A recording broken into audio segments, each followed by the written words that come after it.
Hello, my name's Gabrielle O'Hare. I'm based in the UK. I'm a 53-year-old personal trainer and nutrition advisor.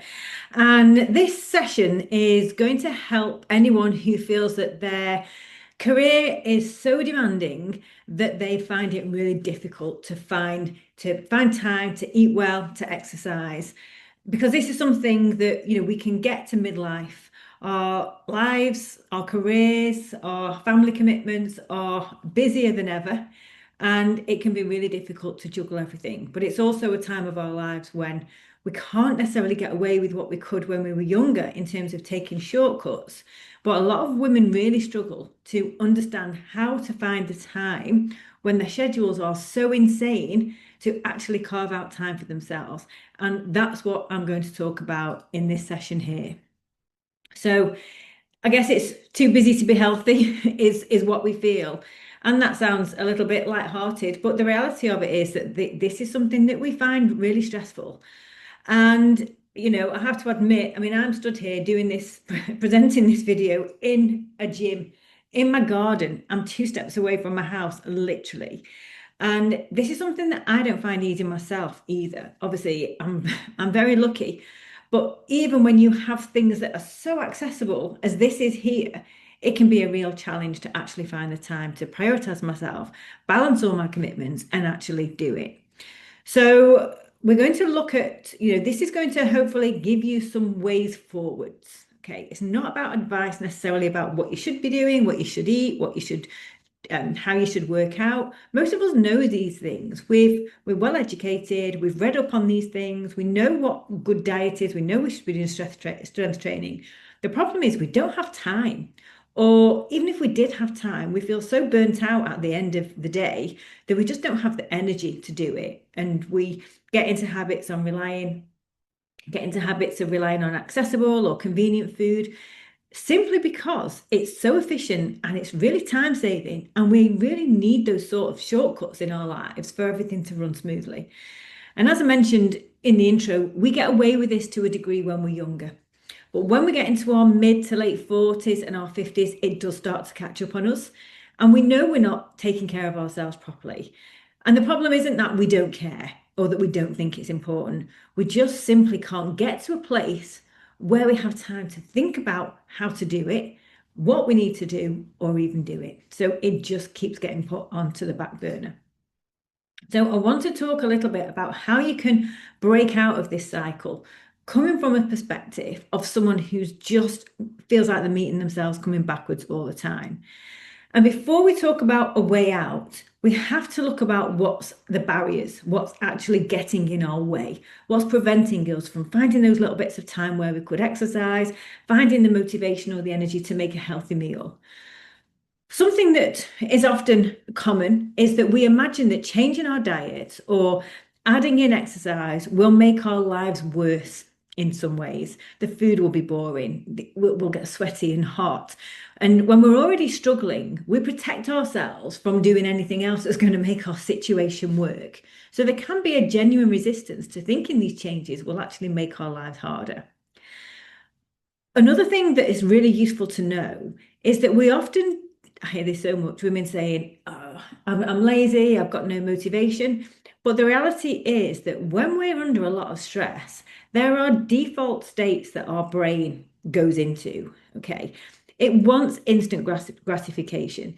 If we think about making a choice around food, we can choose something healthy that is going to give us, help us manage our health or our weight in a longer term. We're not going to see an immediate effect of choosing a salad over a chocolate bar. A chocolate bar is going to give us instant gratification. We're going to get a real hit of something nice. And when we're under a lot of stress, our brain wants that instant gratification. It doesn't care about the consequences. It just needs something that's going to make that moment better, brighter, easier, less painful. And that's why it's very difficult for us to make what we deep down know is the better decision in the heat of stress. Our brain is wired differently to not want us to do that. So that's working against us. Another barrier that another reason that we find this so hard is that we, as high achievers, we can often set the bar too high. And we imagine that we will only get the results that we want if we have a complete diet overhaul or we start some demanding workout regime, which we just don't have time to do. So we don't bother because we think if we just have a half in, half out type of mindset, it's not going to work. And I often hear about people saying, I'm an all or nothing type of people. I'm either all in or I'm not going to do it at all. And there's a nice sentiment to that. But in reality, when we're trying to add something like this into our lives, it doesn't actually help us because it puts us under a set of conditions where we either have to do it to the highest standard and the hardest version of it as possible, or there's no point bothering. And that stops us from actually starting. The reason we can't change is that we fight to stay in our comfort zone. Now, even if it's hot, even if your workload is insane, your current routine will feel familiar. Okay. And therefore, that feels easier than changing it. That's why we can get locked in this pattern of working all the hours that God sends, because we really don't feel like we have any choice. We can't take the time away from it to work out how we could change things. So we stick with something that actually feels easier in the moment than making changes. And that is true if we think about adopting, eating healthier meals or finding time to exercise. When we feel overwhelmed, we're not even being able to think about how we can fit that in and it's into our lives, and it's going to create extra work for us. We start to put up barriers. We're too busy. We're too tired. It's not right for us now. I don't like the idea of eating boring food, and I don't like going to the gym. There'll be lots of things that come up that are designed for us to give ourselves a good reason not to change. And we also live in a world where we're subject to a lot of opinion, a lot of advice. There'll be we should eat low carb, we should not eat low carb, we should fast, we should do strength training, we should do whatever we enjoy. What about yoga? What about cold showers? There's hundreds of things that we can feel that we should be doing all the time. And we can feel very confused and overwhelmed by all that advice. And if you're not 100% sure of what to do, then you're not going to make any effort to do it if you're not going to get any results because you're not sure. So you're going to hold back until you have got some certainty that something's going to be worth your effort. Another thing that gets in our way is that we don't have the right goals.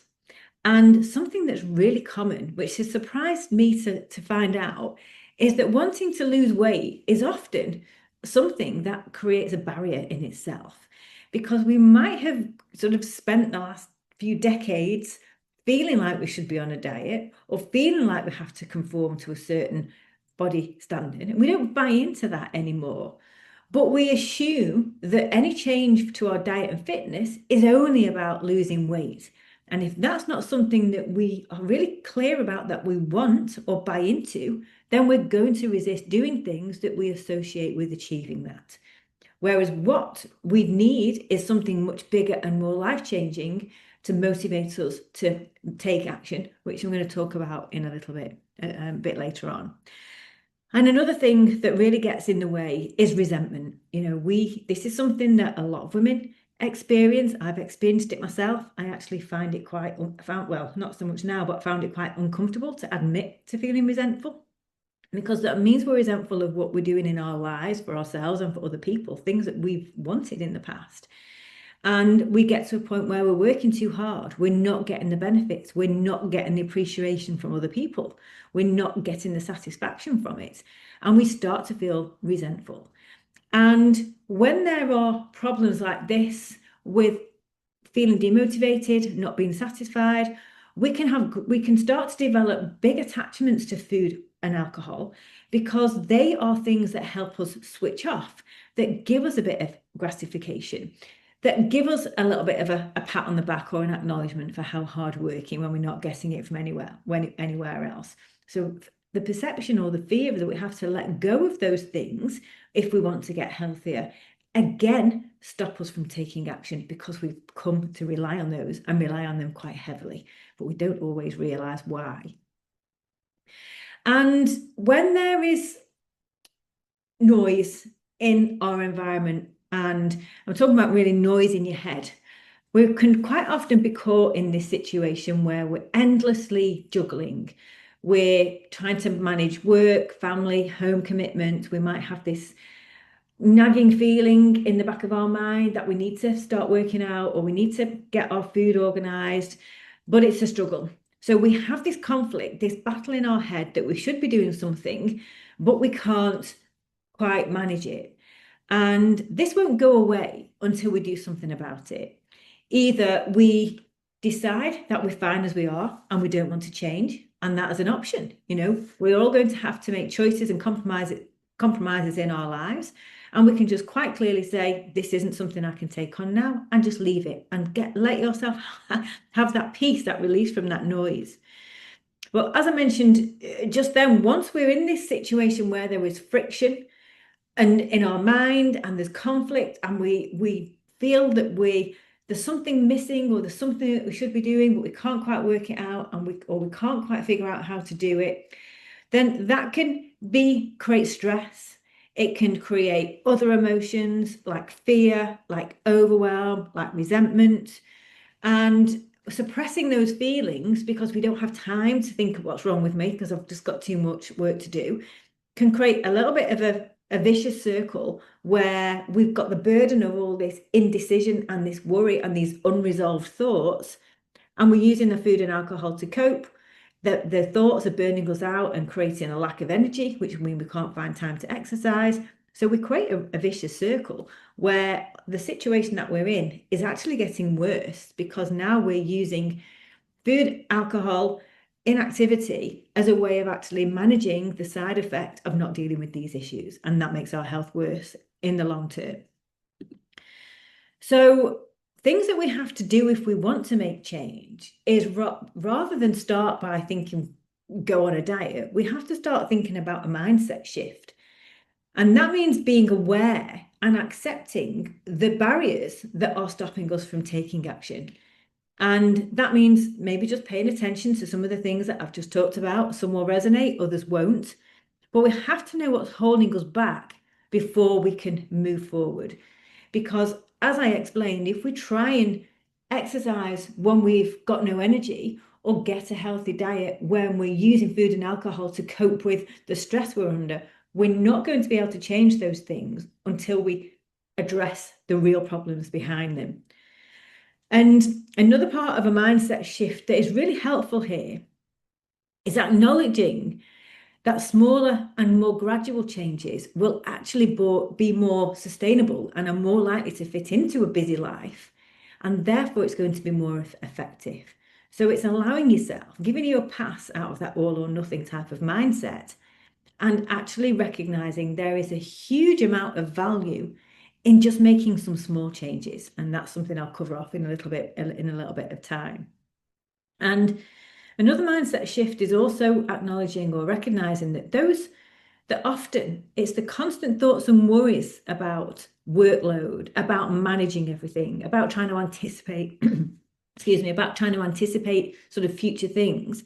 They're actually often a bigger problem than the actual workload ourselves. It's the noise in our head that's going on constantly that actually can be the most taxing and the most energy sapping. And we have to be open-minded to the process. We've got to be open-minded before we start. We've got to be aware of the excuses or the barriers that we've put up for ourselves, and we're not judging ourselves for those barriers. We all do them. It's a natural defensive strategy. But we have to be open to the fact and spot when we're doing it, and allow ourselves to get past the worries or the fears that are going to be involved when we're getting out of our comfort zone.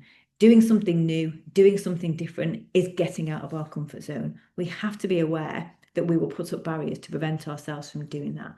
But once you know that you're doing it, once you know that's a normal pattern, not a personal failing, then that can also be really helpful. And again, we live in a world where we want instant gratification. We're under pressure. We're working to deadlines. That's the way our lives move. We want to see things now. And playing the long game and taking things slow and steady is again a pass out of some pressure. And that ties in with these smaller gradual changes that are more sustainable.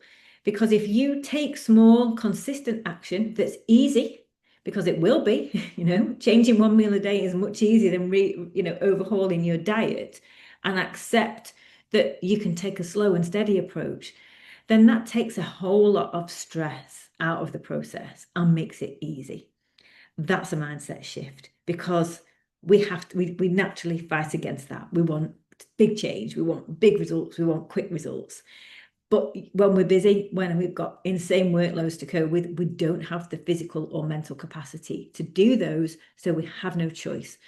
But when we accept that, and we accept that small changes are good enough, and we decide to just sort of stick in a low gear and stick with it from the long term, then that's actually going to open the door to a different approach that's going to create some really big change in your life and not feel as hard as you think.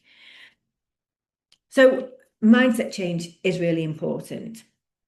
The next thing is to get clear on goals and why this is important to you.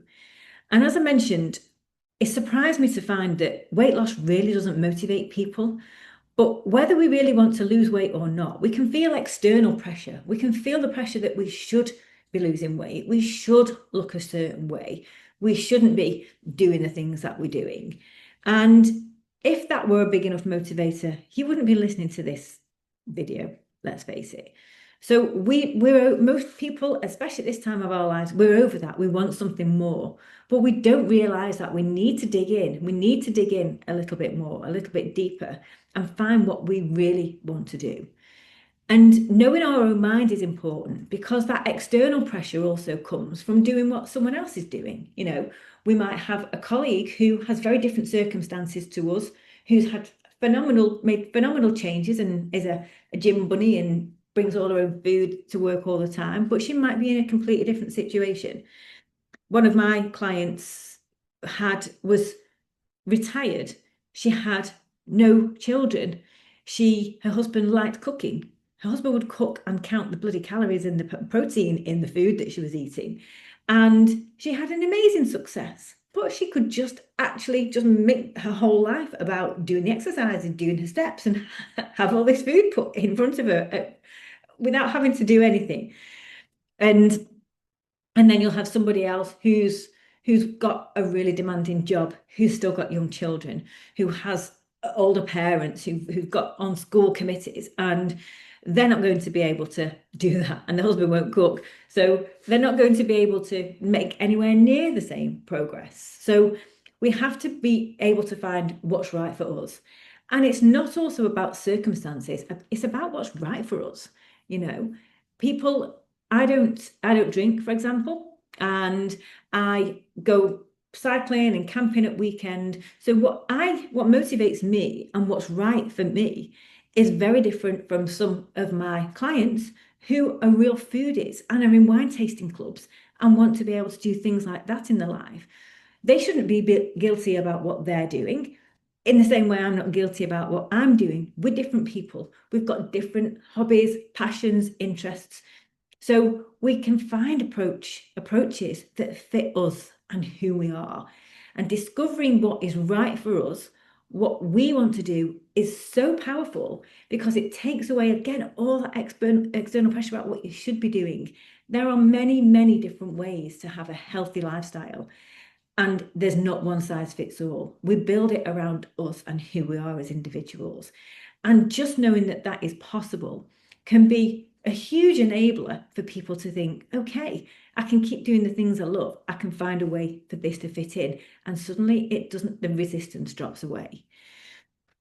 But finding our real goals and what really motivates us isn't actually that easy when we are meeting ourselves coming backwards, when we don't have time to think properly or think for ourselves, when we are constantly overwhelmed, when we are confused by all the noise. And I also think, well, I know that we also lose touch on how to think for ourselves and what we want and what's important to us when we get older. Just because we've spent so much time being more tuned into what other people want, our family, our colleagues, our bosses, our businesses, and we've actually not had the opportunity or we're out of practice of making decisions for ourselves and knowing what we want. And that was something that I realized not that long ago, that I just would rather someone else was happy and did what they want, and that my opinion didn't really matter. I would just go with the flow. And that was a real shock. But then a nice discovery, because then that opened a door for me to think, okay, what do I like? What is important for me? What makes me happy? And just starting to have that awareness and to have that conversation with yourself, if you like, or a bit of journaling, can help you find the answer to what that is. And my background before I was a health coach was working in advertising agencies. And a technique that we would use, which is a well-known creative process, our brains want to find answers. That's how they work. So if we have a question, if we have a problem, our brains will work behind the scenes to answer those questions. And you'll have done this yourself in your own work. If there's a problem, if there's a conundrum that you're trying to solve, you won't have the answer, but it'll come to you over time. And we get better at this the more experienced we are. But we can apply this to ourselves. So if you ask yourself one day, what do I really want for me? You're not going to have the answer then. But what you do is you just ask yourself that question. Sometimes I do it before I go to bed, and I just leave it. I just wait until it comes to me, because it always does. Because my brain, I know this now, I know my brain will work in the background, thinking about it, trying to figure it out, and then it will start to give me answers. And it might not be a complete answer, but it's going to be a clue. It's going to be something that moves me in the right direction or gives me something to aim for while I work out my next step. So there's a process to start to get to know what's important for you. And when we're thinking about goals, which are really important to motivate us to make changes, especially when our life is busy, because having a really powerful goal almost compels you to take action. You almost can't not do it. And something that I find is really helpful is when we change the narrative away from our diet and exercise as things that are just about weight loss, and start to focus on them as tools that can bring us incredible benefits in any area of our life that we choose. So we stop thinking there's a point that we change what we eat and we do a workout to lose weight, because remember, we probably aren't that bothered, or we can deal with that another time. But if we change our focus to think that, well, if I use my nutrition and use my exercise, what else can it bring me that's more important to me, that's more meaningful, that's going to change my life for the better now, then suddenly, oh, we're interested. And things that I have personal experience of, and scientifically I know are true, is that a better diet and exercise can give you more energy, can give you more focus, better mental clarity. They are valuable qualities to use when your career is really important to you. So that can be something that you tap into if you really want to excel at in a position, advance your career, change your focus. Our diet and exercise can be tools that we can use to make ourselves operate at a much higher level. And other things that can be really motivating, if your work is literally sucking the life out of you, and by the time you get home, you can barely string a conversation together. I remember coming home when I was sort of just struggling with menopause symptoms, was struggling with my workload, and finding that my daughter being excited to see me at the end of the day and full of beans and chatty and wanting my attention, blah, blah, blah, blah, was annoying the hell out of me, because I was so frazzled and so shattered. I mean, of course, I put a nice face on, but I wasn't enjoying her company. I was putting a nice face on and just trying to grimace my way through an interaction with my child. I've only got one, that was just so taxing. And we don't want that. We don't want that to be the case. We want to have good energy for our work so that we can do well there, but also have energy left over so that we can be happy and have energy to spend really good quality time with our children, with our partner, doing hobbies, being able to do hobbies, rather than work collapse, and struggle through all the other areas of our lives because we've got nothing left. Changing our diet, adding exercise into our lives can give us that. how much how it's a game changer. Others benefit from that. When we take care of ourselves in that capacity, they have better relationships with us. We're more present. We're putting more fun. So even if it's not about you, you can make it about someone who will really benefit from you being in a better cared for place. And something else that I find motivates women at this age is when they're breaking a pattern of maybe a family history. I had a client talk to me recently about coming from a family where there was a lot of obesity, and that manifested itself in loved ones, close family members losing their mobility. And she'd grown up in an environment where food was the thing that was given to her to celebrate, to comfort her. It was all about the food, and it caused a lot of problems. And she wanted to buck that trend because she could see what was in store if she didn't make changes. So these can be a real powerful motivator. Other things, the thing for me has been the idea of having a midlife transformation. And it's been a really nice thing. I'm smiling because it sounds cliched, but I don't care. But really feeling like I'm ready for something new. My daughter's 18 now, and I want to have a life where I've got more freedom to move around a bit, take my work around with me, And creating change in your life comes when you have clarity, when you have confidence, when you know what you want and you've got the energy and determination and the drive to keep achieving it. Exercise and diet have 100% given me that.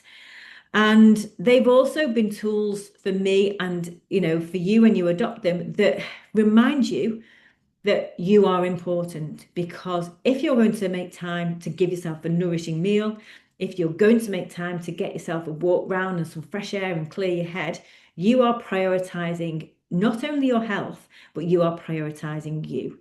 And that starts to build up when you start to feel important in your own life again, because that can get lost.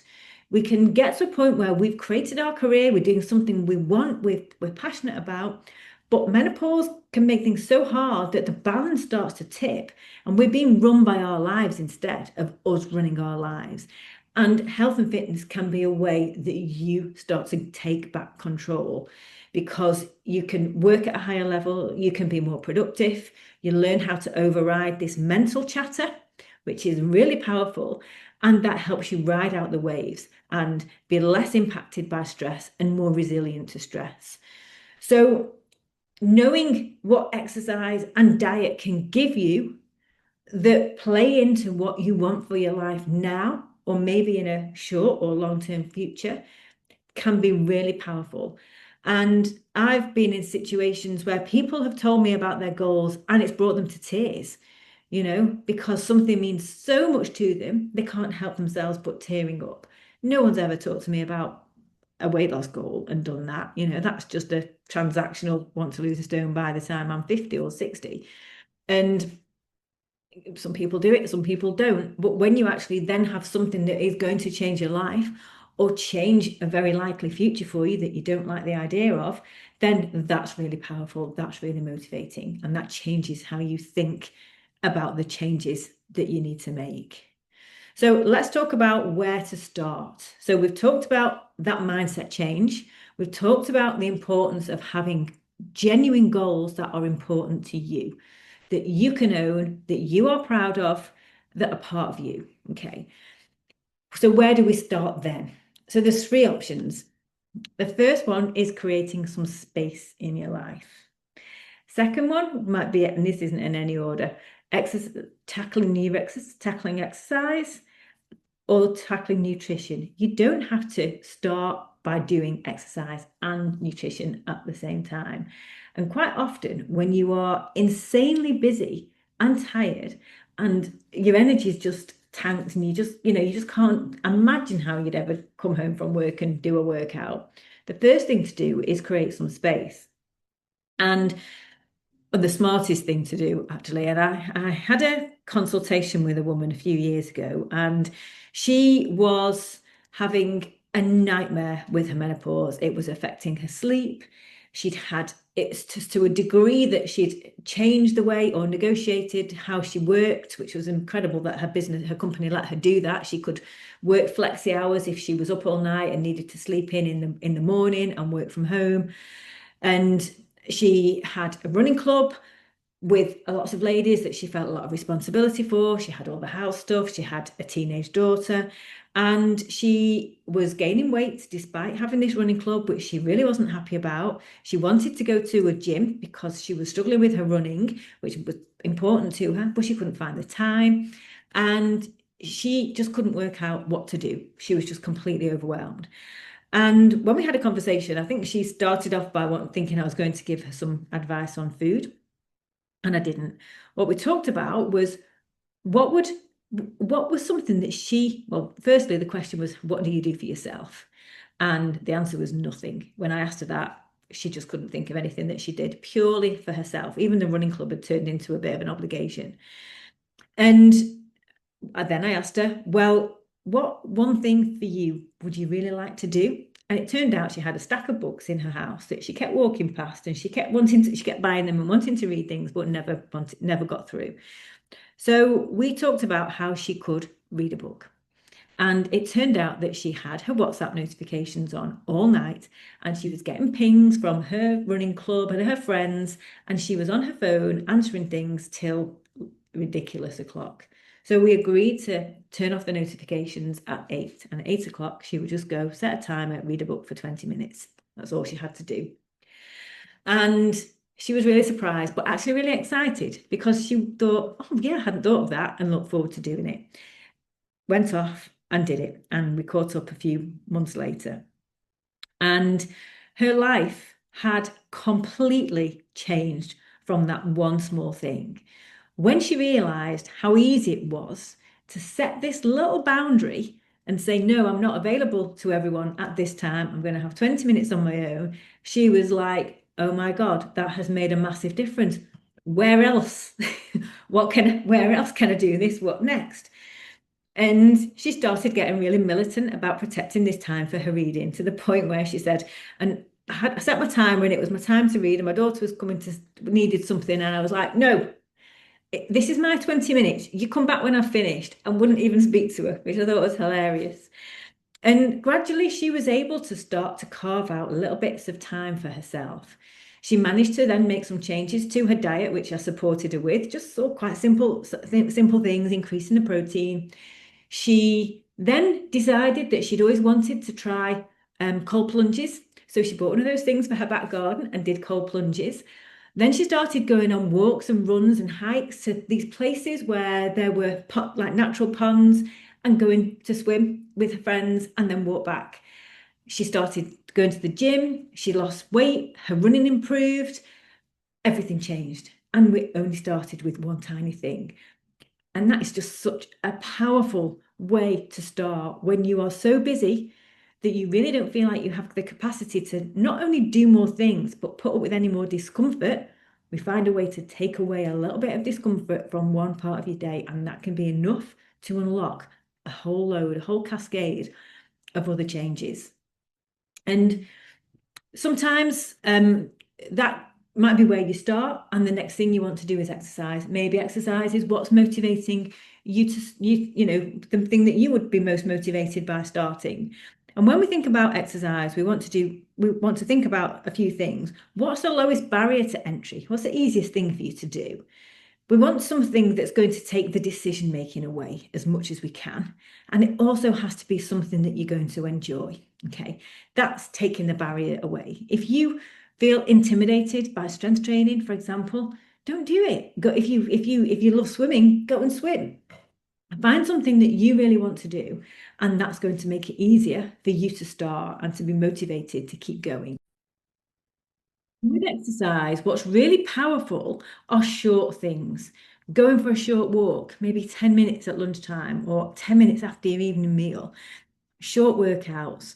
I start some clients on micro workouts, which might be 12 shoulder presses, 10, 12 squats. Takes 2 minutes. I had a client who did 15-minute workouts 3 times a week before she started work, and that was enough to unlock a cascade of changes for her. Or it might be that you take the stairs at work a little bit more. There's tiny things are enough. Or you do something like booking a PT session or arranging with a friend, because they're things that take the decision making away. If you booked and paid for 4 PT sessions, you're going to turn up or you'll lose your money. So that suddenly goes right to the top of your priority list, because that's how our brains work. So these are all things that you can do to start, but it's to begin with, it's not about going into the best exercise for women that will transform your body. Okay, that might be a step too far. What we want to think about to begin with is we're just about getting started, building a little habit of a 10-minute walk every day, testing what you can fit into your life without causing all the plates to come crashing down, and proving to you that actually once you get started, it's not as bad as you think. And crucially, once you manage to keep that going for a fairly short amount of time, a week, 2 weeks, you're going to start to feel really good. One, that you're doing something, but you will, even with a small amount of activity, notice physical benefits. You might have more energy, better concentration. You might sleep better. You might notice that your posture is better.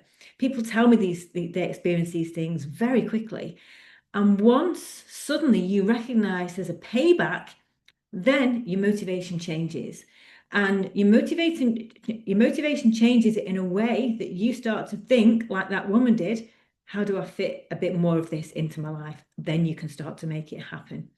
So when that starts to feel easy, you have more energy, you have the drive to do it, then you can take it to the next level.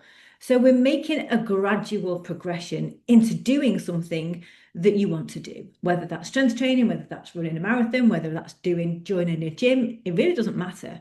It's got to be something that you enjoy. It's play the long game. Just start doing it. Any exercise will benefit you if you're doing very little at the moment.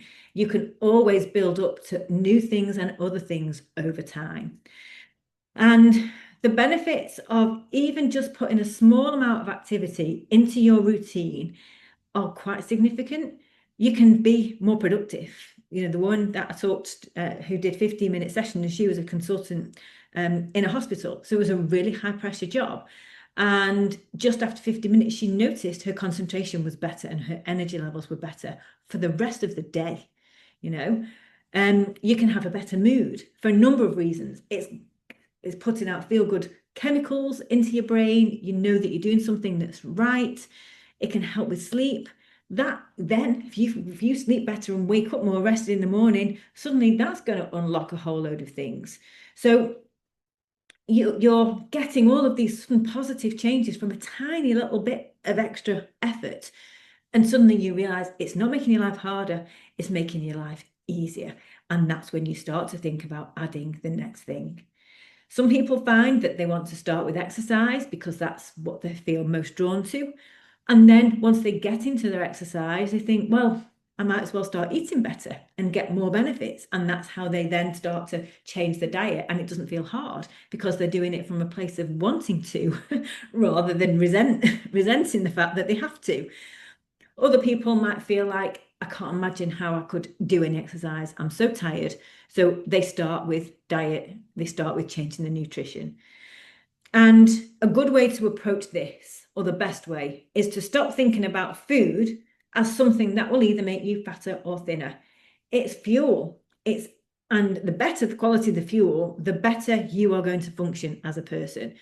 You know, people, when I work with clients who change the diet and start focusing on giving themselves more nutrition, they have experienced incredible cognitive benefits, you know, better concentration, better mood, stable energy throughout the day.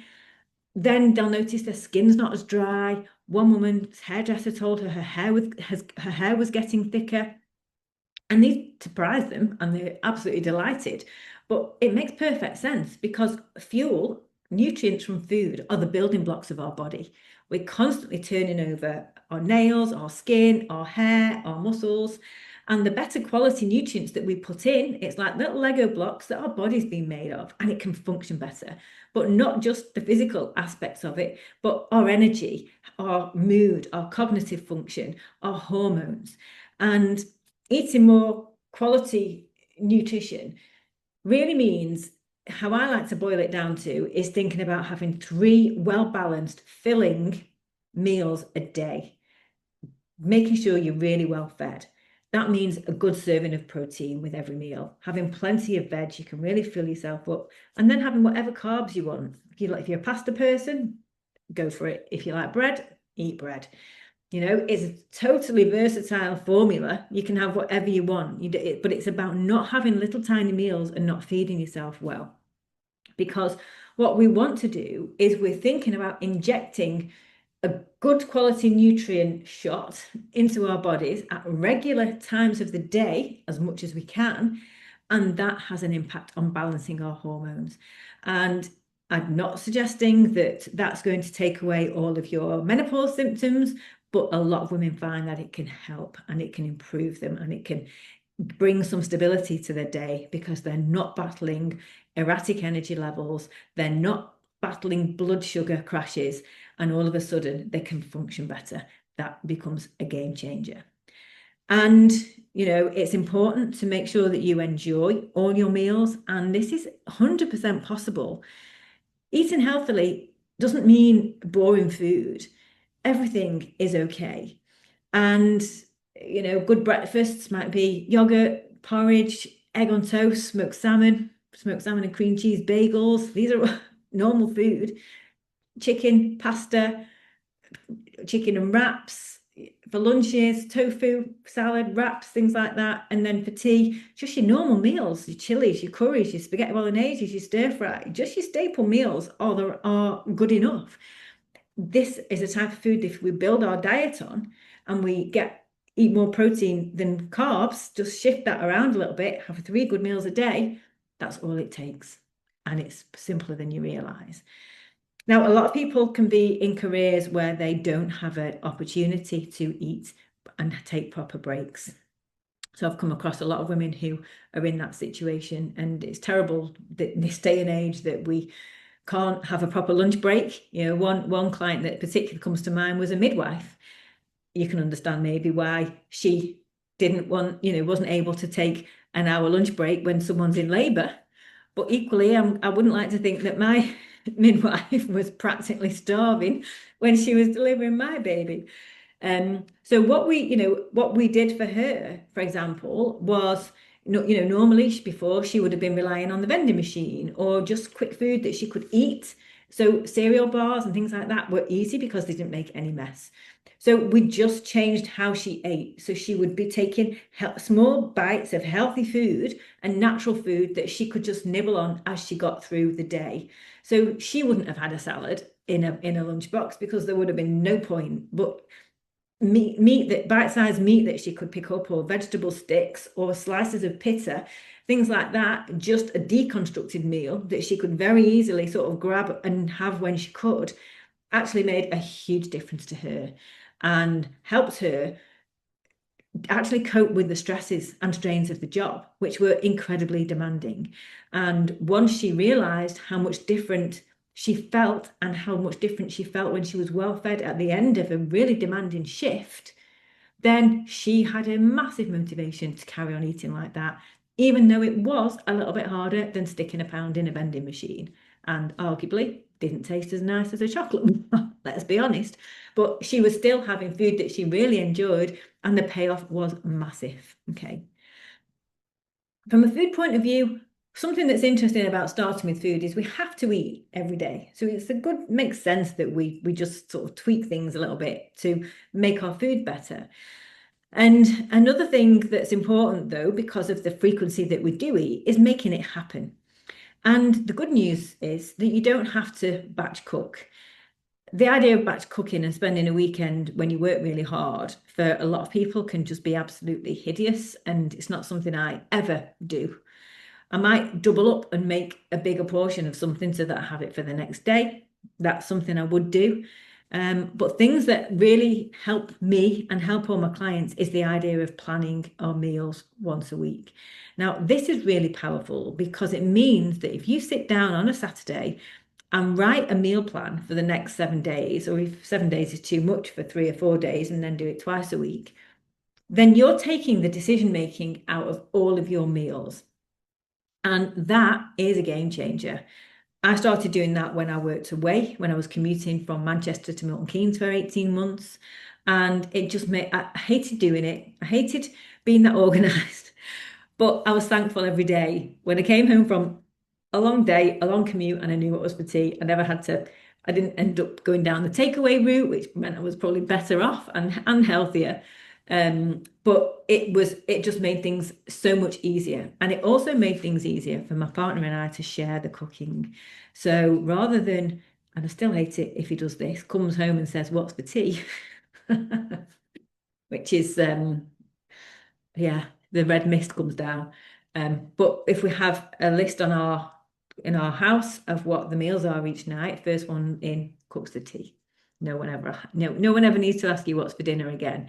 And there's many times when I've come home and I've thought, oh, takeaway, and just want something easy, or just go pick up a pizza.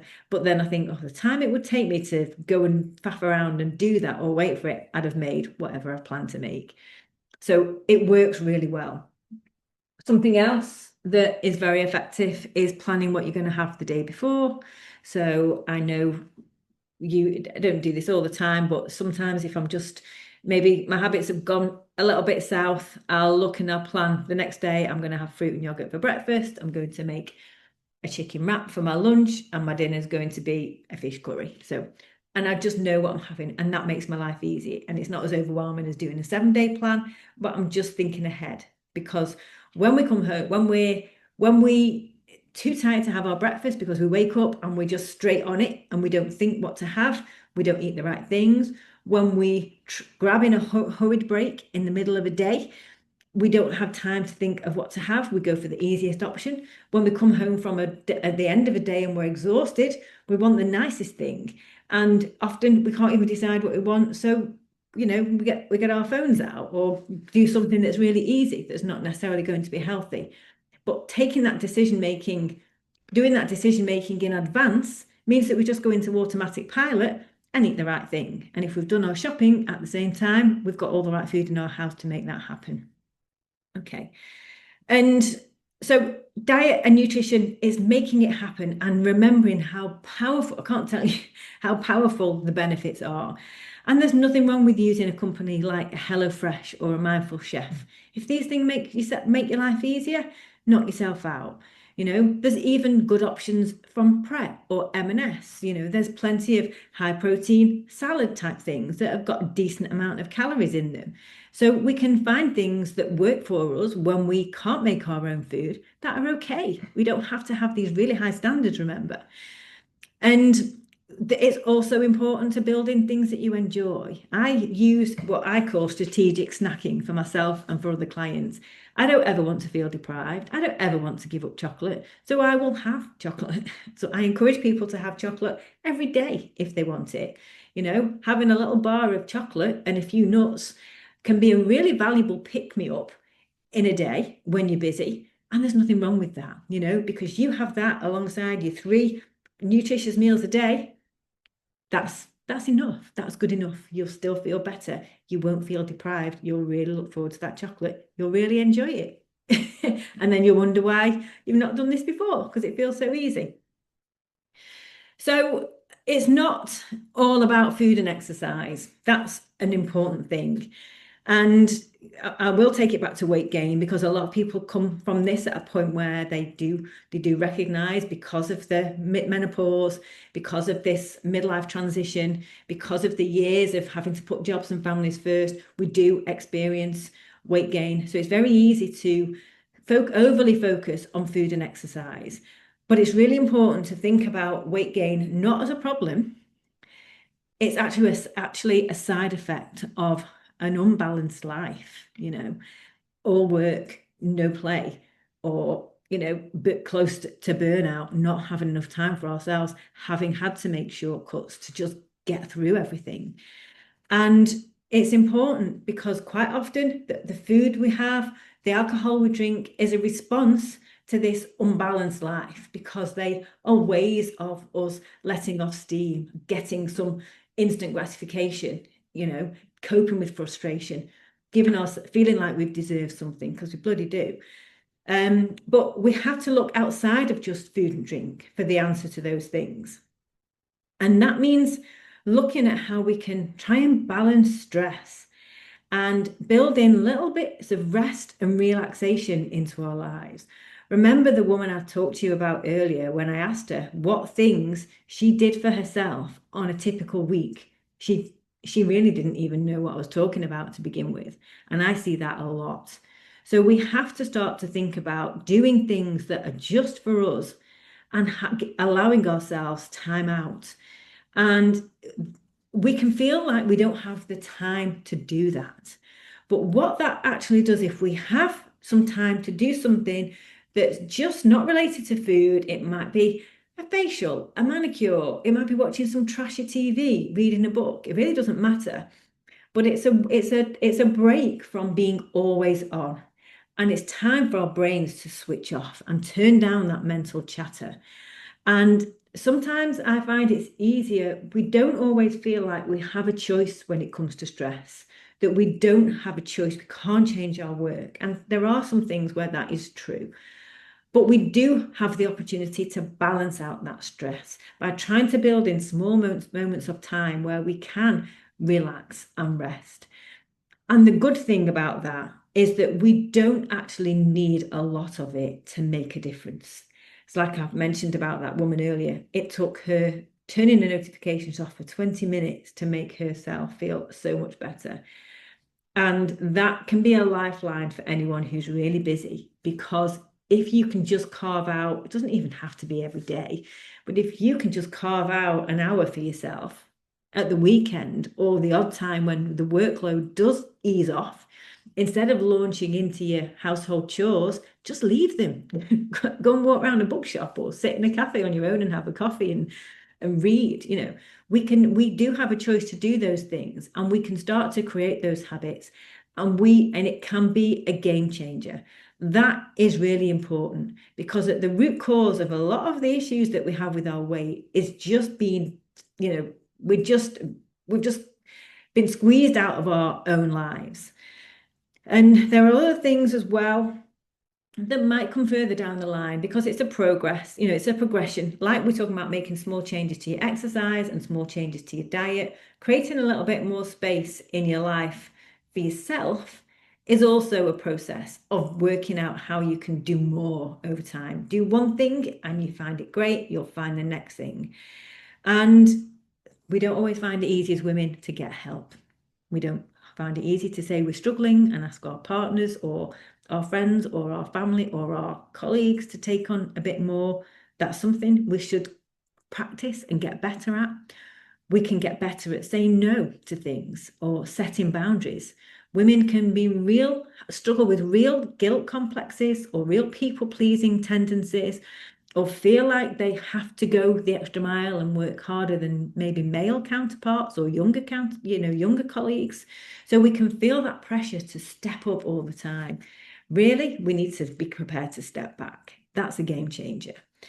And when you start being able to create these little pockets of space in your life, you get not only physical space, as in time back, but you get a little bit of mental space. You get a little bit of respite from all that noise, which is the real energy drain.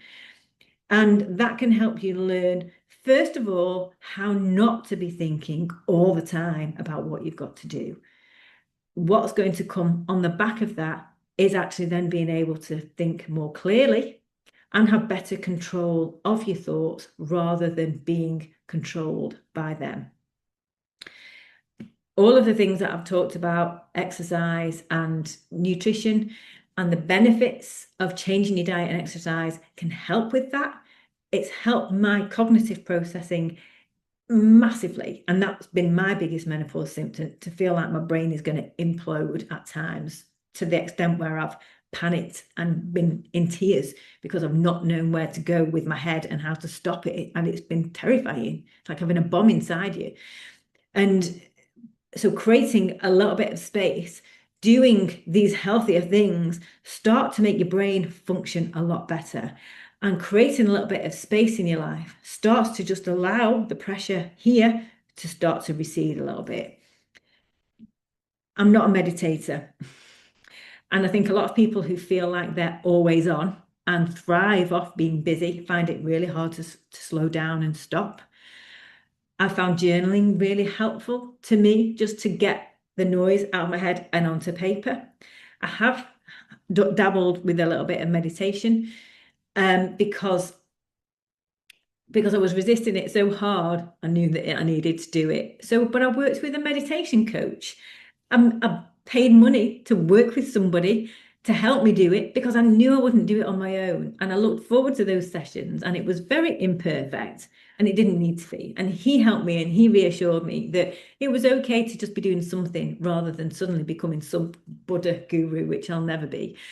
And also just doing less is really valuable. So I will drop my stances a little bit when cleaning. I will let my partner do more. I will not pick up after my daughter. I will just let things wait. And sometimes I'll think, oh, no one's noticed. Or here's me thinking I've got loads of work to do. And when I just finish early, an hour early, what was I going to do when it's not made any difference to my business? It's quite fascinating. So the takeout here is there are a lot of things, a lot of opportunities to take out that little bit of time in your day. That is part of a mindset change, to know that it's possible and that's down to you. But even if that feels very overwhelming, it's knowing that even a small break is enough for us to bounce back really quickly and feel energized and feel recharged and can really give our motivation a boost. So I just want to touch on support and accountability. When you have a really busy schedule, or when you find something really difficult, having some support and accountability can be the difference between you actually succeeding and failing. Like I did when I had the meditation coach, I wouldn't have done it. I just wouldn't have done it on my own. And I got so much out of the process, and that still changed my life today and helped me get more control over my mind without really doing a meditation practice. So it's been hugely valuable. And when you have that intense schedule, just having that consistency, having that option to work with somebody else can make a big difference. There's a couple of options that you can think about. You can team up with like-minded friends or colleagues and support each other. So you can work towards common goals. You can share your own struggles. That's incredibly valuable because you get some perspective on those day-to-day struggles. And you also can encourage each other when you are struggling to keep going. Or you can work with a coach. I'm a coach. You might want to work with me, but you might not want to work with me. It's important to find a coach that resonates with you, that you feel that you have something in common with. But one of the benefits that working with a coach does is you're outsourcing those decisions. You're not having to think, what should I eat? How should I exercise? What should I do? Someone's telling you, someone's writing it into a program and just handing it over. So you outsource a whole load of thinking. And when you know that someone else is checking up on you, it makes making the right decision easy. Instead of having a battle with yourself at lunchtime over whether you should eat the healthy option or just go and go back to the vending machine and have a coffee and a couple of Mars bars, then you make the right decision because someone's going to be checking up on you. So, and you don't suffer from that decision. You feel good about it. So it helps. Having a coach taps into human nature of not wanting to waste money, because we don't.